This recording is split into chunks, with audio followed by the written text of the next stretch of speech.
ओम शांति प्रातः मुरली। ओम शांति बाप दादा 1/8/2025 के परमात्मा मधुर माँ बाप। मीठे बच्चे, बाप को तुम बच्चे ही प्यारे हो। बाप तुम्हें ही सुधारने के लिए श्रीमत देते हैं। सदा ईश्वर मत पर चल, स्वयं को पवित्र बनाओ। विश्व में शांति की स्थापना कब और किस विधि से होती है? उत्तर, तुम जानते हो विश्व में शांति तो महाभारत लड़ाई के बाद ही होती है, लेकिन उसके लिए तुम्हें पहले से ही तैयार होना है। अपनी कर्मातीत अवस्था बनाने की मेहनत करनी है। सृष्टि के आदि मध्य अंत का ज्ञान सिमरण कर बाप की याद से संपूर्ण पावन बनना है, तब इस सृष्टि का परिवर्तन होगा। गीत बजा है, आज अंधेरे में है इंसान... ओम शांति। ये गीत है भक्ति मार्ग का गाया हुआ। कहते हैं हम अंधेरे में हैं, अब ज्ञान का तीसरा नेत्र दो। ज्ञान मांगते हैं ज्ञान सागर से, बाकी हैं अज्ञान। कहा जाता है कलयुग में सब अज्ञान की आसुरी नींद में सोए हुए हैं।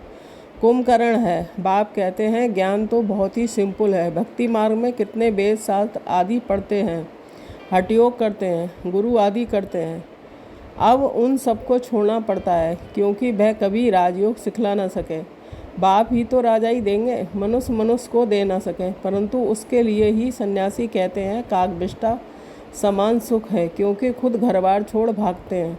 ये ज्ञान सिवाय बाप, ज्ञान सागर बाप के और कोई दे ना सके।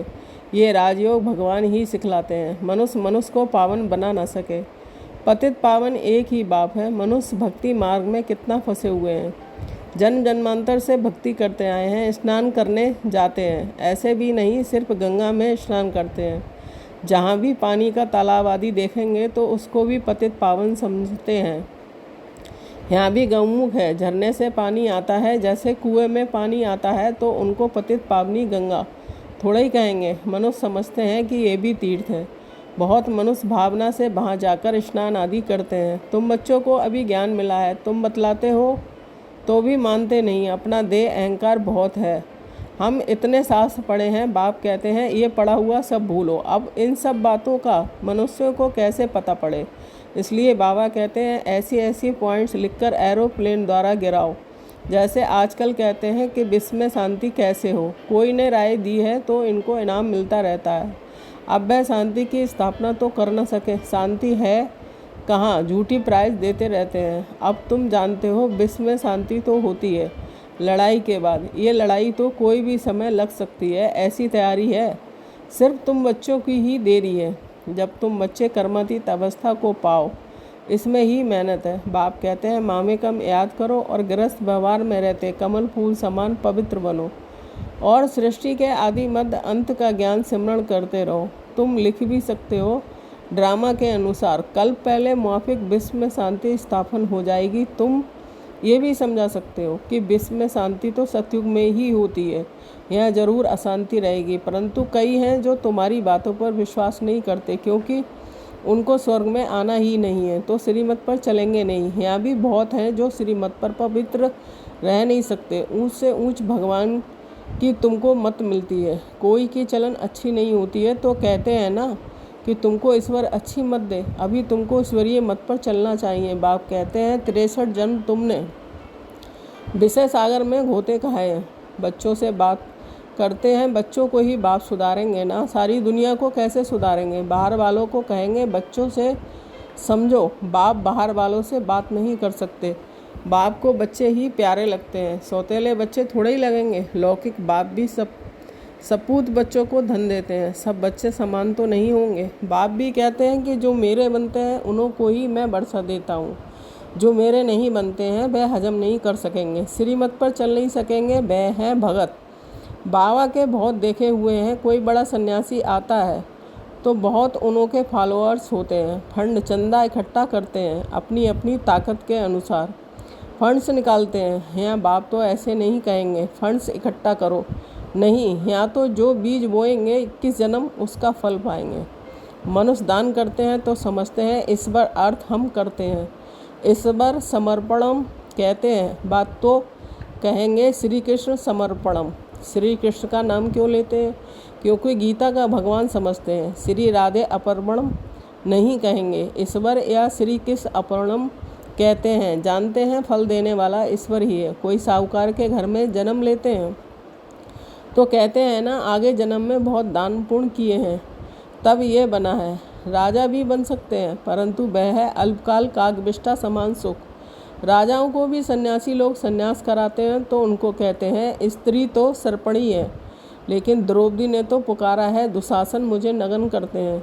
अभी भी अबलाएं कितना पुकारती हैं हमारी इलाज रखो। बाबा ये हमको बहुत मारते हैं, कहते हैं विष दो नहीं तो खून करता हूँ।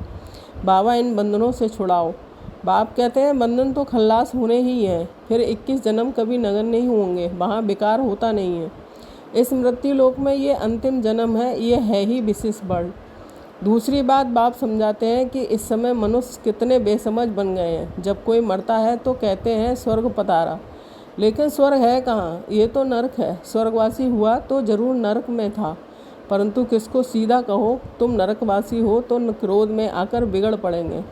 ऐसे ऐसे को तुमको लिखना चाहिए, फलाना स्वर्गवासी हुआ तो इसका मतलब तुम नरकवासी हो ना। हम तुमको ऐसी युक्ति बताएं जो तुम सच सच स्वर्ग में जाओ। ये पुरानी दुनिया तो अब ख़त्म होनी है। अखबार में निकालो कि इस लड़ाई के बाद विश्व में शांति होनी है। 5000 वर्ष पहले मौपिक वहाँ एक ही आदि सनातन देवी देवता धर्म था। वो लोग फिर कहते हैं कि वहाँ भी कंस जरासंधी आदि असुर थे। त्रेता में रावण था, अब उनसे माथा कौन मारे। ज्ञान और भक्ति में रात दिन का फर्क है। इतनी सहज बात भी मुश्किल किसकी बुद्धि में बैठती है। तो ऐसे ऐसे स्लोगन्स बनाने चाहिए। इस पढ़ाई के बाद विश्व में शांति होनी है। ड्रामा के अनुसार कल्प कल्प विश्व में शांति होती है, फिर कलयुग अंत में अशांति होती है। सतयुग में ही शांति होती है, ये भी तुम लिख सकते हो। गीता में भूल करने से ही भारत का ये हाल हुआ है। पूरे 84 जन्म लेने वाले श्री कृष्ण का नाम डाल दिया है, श्री नारायण का भी नहीं डाला है। उनके फिर भी 84 जन्मों में से कुछ दिन कम कहेंगे ना। श्री कृष्ण के पूरे 84 जन्म होते हैं। शिव बाबा कहते आते हैं बच्चों को हीरे जैसा बनाने, तो उनके लिए फिर डिब्बी भी ऐसी सोने की चाहिए जिसमें बाप आकर प्रवेश करे। अब ये सोने का कैसे बने, तो फट से उनको साक्षात्कार कर आया। तुम तो विश्व के मालिक बनते हो, अब मामेकम याद करो, पवित्र बनो तो झट पवित्र होने लग पड़े। पवित्र बनने बगैर तो ज्ञान की धारणा हो ना सके। शेरनी के दूध के लिए सोने का बर्तन चाहिए। ये ज्ञान तो है परमपिता परमात्मा का, इसको धारण करने के लिए भी सोने का बर्तन चाहिए, पवित्र चाहिए, तब धारणा हो। पवित्रता की प्रतिज्ञा करके फिर गिर पड़ते हैं तो योग की यात्रा ही खत्म हो जाती है, ज्ञान भी खत्म हो जाता है। किसको कहना सके भगवान उवाच, काम महाशत्रु है, उनको तीर लगेगा नहीं, फिर कुक्कड़ ज्ञानी हो पड़ते हैं। कोई भी विकार ना हो, रोज पोता मेल रखो।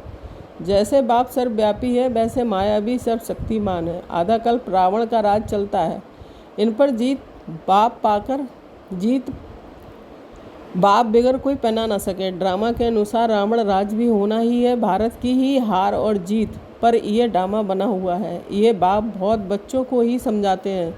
मुख्य है पवित्र होने की बात। बाप कहते हैं मैं आता ही हूँ पतितों को पावन बनाने। बाकी शास्त्रों में पांडव और कौरवों की लड़ाई जुआ आदि बैठ दिखाए, ऐसी बात हो कैसे सकती है। राजयोग की पढ़ाई ऐसी होती है क्या? युद्ध के मैदान में गीता पाठशाला होती है क्या? कहाँ जन्म मरण रहित शिव बाबा, कहाँ पूरे 84 जन्म लेने वाला श्री कृष्ण। उनके ही अंतिम जन्म में बाप आकर प्रवेश करते हैं।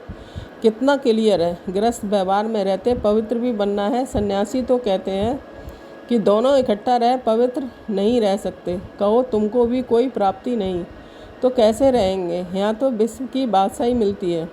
बाप कहते हैं मेरी खातिर कुल की लाज रखो। शिव बाबा कहते हैं इनको दाढ़ी की लाज रखो। ये एक अंतिम जन्म पवित्र हो तो स्वर्ग के मालिक बनेंगे। अपने लिए ही मेहनत करते हैं, दूसरा कोई स्वर्ग में आ नहीं सकता है। ये तुम्हारी राजधानी स्थापन हो रही है, इसमें सब चाहिए ना। वहाँ वजीर तो होते नहीं हैं। राजाओं को राय की दरकार नहीं है, पतित राजाओं को भी एक वजीर होता है। यहाँ तो देखो कितने मिनिस्टर्स हैं, आपस में लड़ते रहते हैं। बाप सभी झंझटों से छुड़ा देते हैं। 3000 वर्ष फिर कोई लड़ाई नहीं होगी, जेल आदि नहीं रहेगा, कोर्ट आदि कुछ नहीं होगा। वहाँ तो सुख ही सुख है। इसके लिए पुरुषार्थ करना है, मौत सिर पर खड़ा है। याद की यात्रा से विक्रमाजीत बनना है। तुम ही मैसेंजर्स हो तो जो सबको बाप का मैसेज देते हो कि मन मना भव। अच्छा मीठे मीठे शकील दे बच्चों के प्रति माता पिता बाप दादा का याद प्यार और गुड मॉर्निंग। रूहानी बाप की रूहानी बच्चों को नमस्ते। हम रूहानी बच्चों की रूहानी माता पिता बाप दादा को याद प्यार, गुड मॉर्निंग, नमस्ते नमस्ते, शुक्रिया बाबा, शुक्रिया।